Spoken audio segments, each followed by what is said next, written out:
Syederalun, Gubernur Aceh Irwandi Yusuf menjadi Inspektur Upacara HUT ke-71 Bayangkara yang digelar di Lapangan Blang Padang, Kota Banda Aceh, Senin 10 Juli 2017 pagi.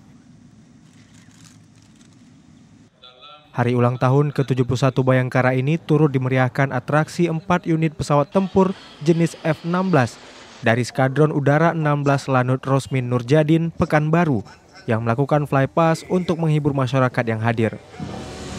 Masih juga mereka memainkan terus.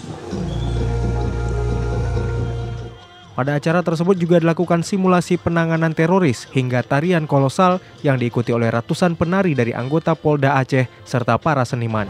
Kami juga tidak sendirian, ya. Kami juga ada rekan TNI, ada juga dari penegak hukum, JJS juga ada, kejaksaan, pengadilan juga ada. Dari Banda Aceh, Hari Mahardika, Serambi On TV.